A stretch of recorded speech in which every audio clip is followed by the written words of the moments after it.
Online ক্লাসে তোমাদের সুস্বাগতম। তো গত পর্বে আমরা ত্রিকোণমিতির প্রাথমিক আলোচনা পর্বে ত্রিকোণমিতি সম্পর্কে কিছুটা বলেছিলাম। আজকে আমরা বলতে চাচ্ছি যে আসলে ত্রিকোণমিতিক অনুপাতটা কি। সাপোজ আজ তোমাদের 16 তারিখ হয়ে গেছে ফেব্রুয়ারি মাসে। এর মধ্যে যারা অগ্রগামী ছাত্রছাত্রী তারা প্রথম অধ্যায় শেষ করে হয়তো অনেকে দ্বিতীয় অধ্যায় সম্পর্কে কিছুটা জানো, ত্রিকোণমিতিক অনুপাতের মানগুলো কিভাবে তৈরি হয়। তো অনেকেই হয়তো জানো সাইন 30 ডিগ্রি সমান হাফ, এই কথাটার মানে কি? সাইন 30 ডিগ্রি সমান হাফ, এই কথাটার মানেটা কি? দেখো যে আমরা যদি একটা সমকোণী ত্রিভুজ অঙ্কন করি, সমকোণী ত্রিভুজ সাপোজ অঙ্কন করলাম,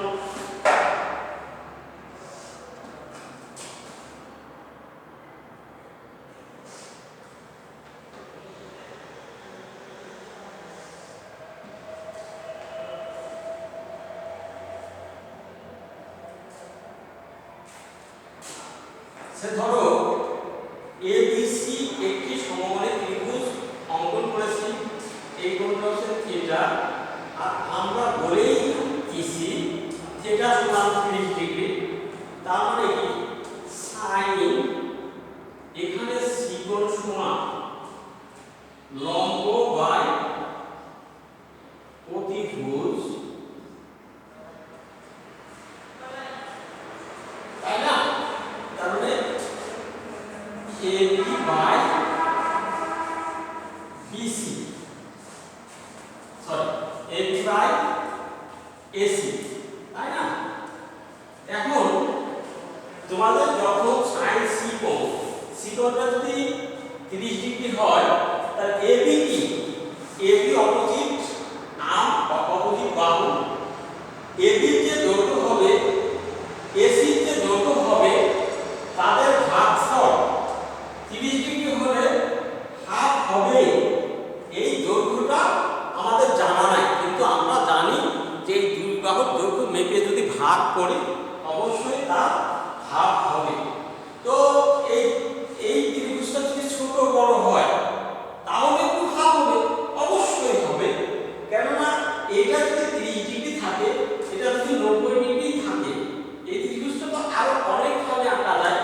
যতভাবেই আঁকা, লম্ব যত প্রকার দৈর্ঘ্যই নিক, অতিভুজ যত প্রকার দৈর্ঘ্যই নিক, তাদের অনুপাত সবসময় 30 ডিগ্রির জন্য হাফ, 60 ডিগ্রির জন্য √3/2 সাইনের ক্ষেত্রে, এবং প্রত্যেকের ক্ষেত্রে অনুপাতগুলো এরকম একই বিষয় আসে। তো আমরা আর একটা জিনিস সম্পর্কে তোমাদের বলতে চাচ্ছি যে দেখো, আমরা যদি কোনো সমতলকে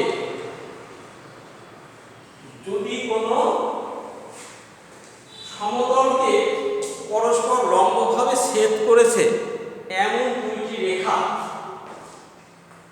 দ্বারা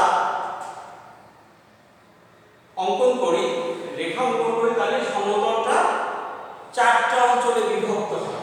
এই যে আমি এখানে দেখাইছি x ও x প্রাইম, y ও y প্রাইম, এটা হরাইজন্টাল, দ্যাট মিন্স আনুভূমিক অক্ষ, এটা পারপেন্ডিকুলার। যেটা আমরা বলছি যে এই অঞ্চলটা, এই রিজিয়নটাকে আমরা বলতেছি ফার্স্ট কোয়াড্রেন্ট, প্রথম চতুর্ভাগ। এখানে ত্রিকোণের যত অনুপাত আছে সবাই পজিটিভ। জাস্ট কেন পজিটিভ সেটা আলোচনা উচ্চতর গণিতে আসবো আমরা। এটা এই রিজিয়নটাকে বাস আমরা এন্টি ক্লকওয়াইজ ঘুরে এই রিজিয়নটাকে আমরা বলবো সেকেন্ড কোয়াড্রেন্ট, দ্বিতীয় চতুর্ভাগ। এখানে সাইন এবং কোসেক পজিটিভ। এই রিজিয়নটাকে বলবো থার্ড কোয়াড্রেন্ট, আমি নাম দিই তোমাদের, এটা ফার্স্ট কে 1 দিলাম, অল দিলাম, এটা সেকেন্ড 2 and d, ফার্স্ট কে তো আরেকটু বাড়াই দিই, first second quadrant all positive. এখানে সাইন থিটা কোসেক থিটা এরা পজিটিভ। এখানে tan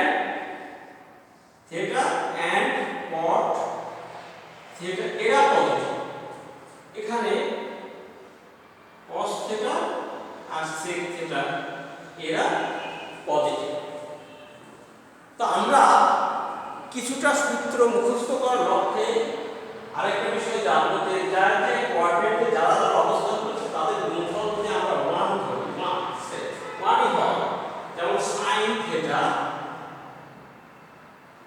ইনটু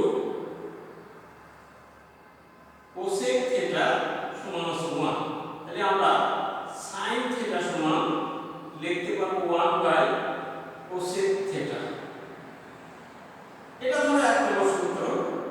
দুই নম্বর সূত্র আমরা এখান থেকে দেখতে পারবো cosec থিটা যদি এই পাশে রাখি sin থিটা এই পাশে মানে চলে যায় 1 বাই sin থিটা হয়ে যায়।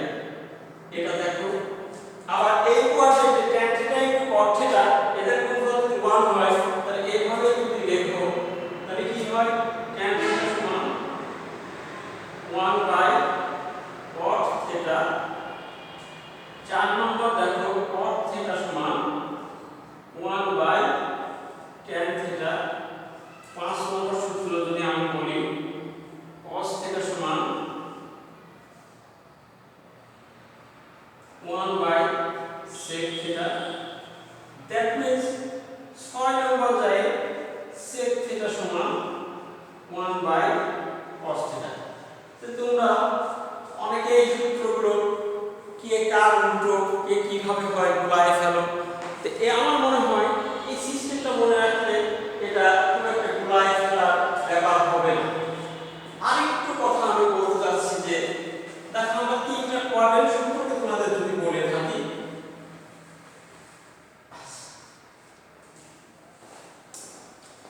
তিনটা কোঅর্ডিনেট সম্পর্কে যদি তোমাদের বলে থাকি যে sin থিটা সমান আমাদের কি ছিল, আমরা সেদিন বলেছিলাম যে সাগরের লবণ অতি, তার মানে sin থিটা সমান সাগর, লবণ সমান লম্ব,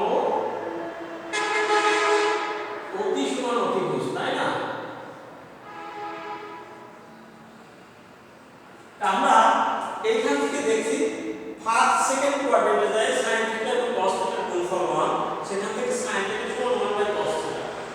কোন কিছু গুণাত্মক বিপরীত মানে কি 1 বাই সেই জিনিসটা, মানে 3 এর গুণোত্তর বিপরীত কত 1 বাই 3, যোগাত্মক বিপরীত কত -3, -3 যোগাত্মক বিপরীত কত +3। এইটা দেখো যে sin থিটা যদি লম্ব বাই অতিভুজ হয়, sin আছে কার করে, sin আছে এই যে জায়গায় sin থিটা cosec এর গুণাত্মক বিপরীত, তাহলে cosec থিটার মান আমরা বারমাসপি তোমার মনে রাখা প্রশ্নই ওঠে না। অলরেডি sin যদি মনে থাকে তাহলে cosec থিটা মনে থাকে, শুধু এটাকে ঘোরায় দিই, ও যেহেতু গুণাত্মক বিপরীত এটাকে ঘোরায় দিই অতিভুজ বাই লম্ব। তাহলে cosec থিটা গেল, tan থিটা সমান যদি লম্ব বাই ভূমি হয়, cot থিটা সমান ভূমি বাই লম্ব, এভাবে বিপরীত চলে যাবে। তাহলে cos থিটা সমান যদি ভূমি বাই অতিভুজ হয়, sec থিটা সমান কত অতিভুজ বাই ভূমি। এইটা তোমার অনেকগুলো সূত্র কাজ চলে গেল, কতগুলো সূত্রের কাজ এখন 6 নম্বর গেছে, এটা 7, এটা 8, 7, 8 cosec দেখো, cosec এর পরে নাও আমরা 9, tan থিটা তখন কি হবে, tan থিটা সমান লম্ব বাই ভূমি হয়ে যাবে। তারপরে 10 এ চলে যাও, cot থিটা সমান সেই কথা যে থার্ড কোঅর্ডিনেট আছে tan আর cot, উভয়ের গুণফল যদি 1 হয় তাহলে এর গুণাত্মক করে ভূমি বাই লম্ব।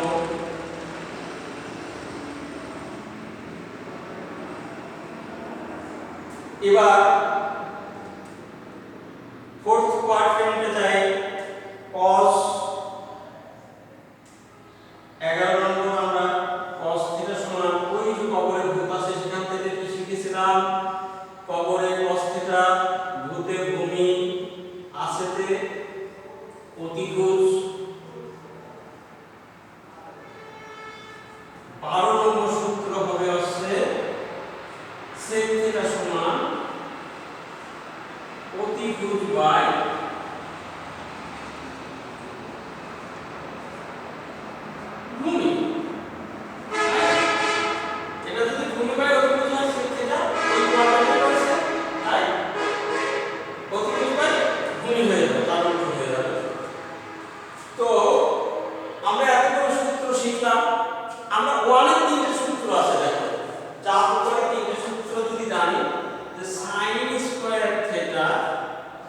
cos স্কয়ার থিটা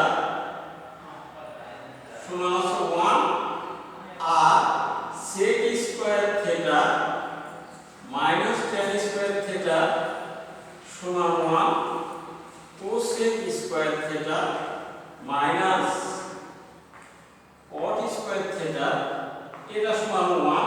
তো এই সূত্র থেকে আগামী দিন প্রমাণ করব।